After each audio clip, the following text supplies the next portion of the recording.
os efeitos da sentença em relação aos bens do falido. O que ocorre com os bens da pessoa jurídica falida, do administrador e dos sócios de responsabilidade limitada e ilimitada. Uma vez decretada a falência, é iniciado o procedimento judicial de dissolução da sociedade empresária.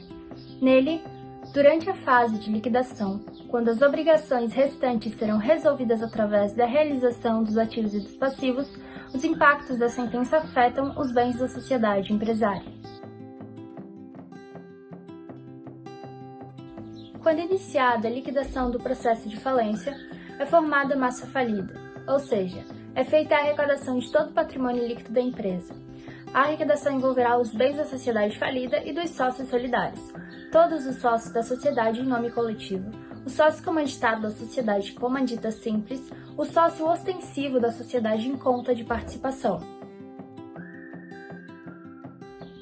Embora o falido, seja ele empresário individual ou sociedade empresária, sofra com o desamputamento de seus bens e direitos, isso não é sinônimo de perda de direito de propriedade, mas de privação da livre administração e disponibilidade.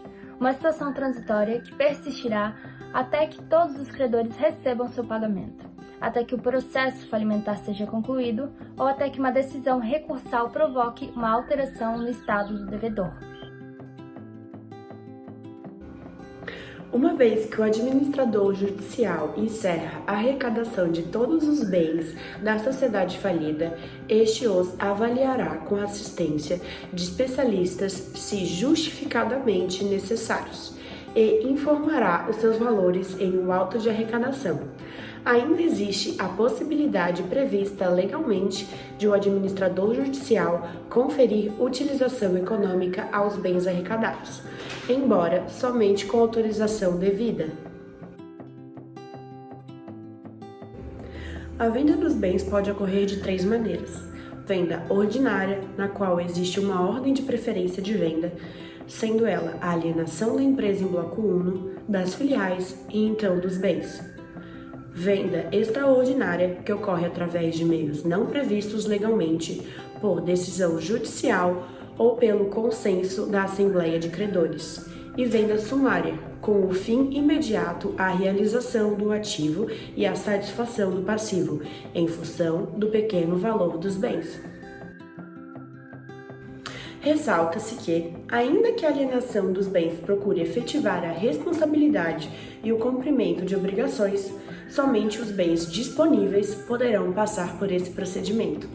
Esses bens não são definidos pela lei falimentar, utilizando-se, portanto, a lei processual civil. Isso significa dizer que a falência não abrange bens inalienáveis, por força de lei ou por ato voluntário, e bens absolutamente impenhoráveis. Um caso prático do tema exposto seria o processo 03.0003766-2017-8240081, da comarca de Xaxim, em Santa Catarina, julgado em 23 de novembro de 2017. No caso em concreto, a empresa em falência firmou um empréstimo com a instituição financeira apelante, valorado em R$100 mil. O financiamento, feito em 55 parcelas, tinha como garantia, por meio de alienação fiduciária, 2 caminhões de propriedade da empresa.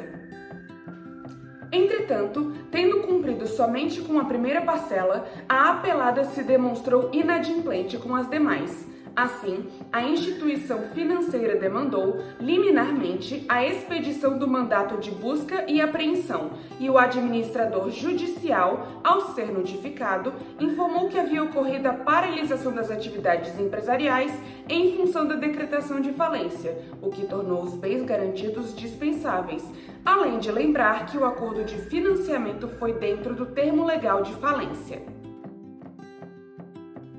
Diante das informações, o pedido liminar foi deferido.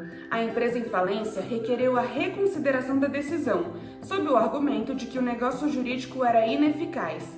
E, embora a tese tenha sido descartada, o processo foi alterado de ação de busca e apreensão para ação de restituição de bens, conforme determinado no artigo 85 da Lei 11.101 de 2005, conhecida como a nova Lei de Falência.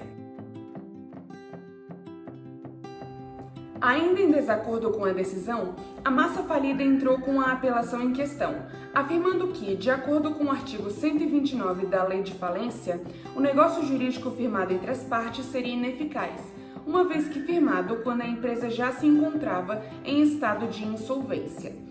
Ainda afirmou que dar como garantia 2 veículos, quando desde o princípio não possuía condições de arcar com o débito, seria a prova do objetivo de fraudar os credores.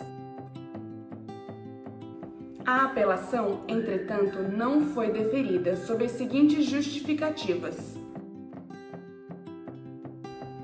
Primeira, como o período previsto entre o termo legal de falência e a decretação desta é suspeito, os negócios jurídicos realizados nesse intervalo devem ser analisados singularmente em busca de um desvio de finalidade.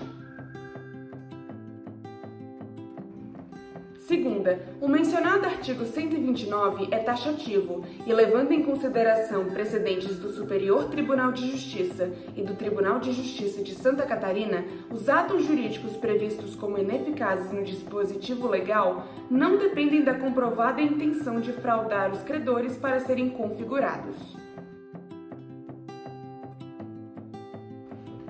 Terceira, tendo isso em consideração, o empréstimo requerido pela empresa, que foi usado sem sucesso para a formação de capital de giro e não para a quitação de débitos ou para a dilapidação do patrimônio, não foi corrompido por qualquer vício, tornando válida a garantia através de alienação fiduciária de 2 veículos.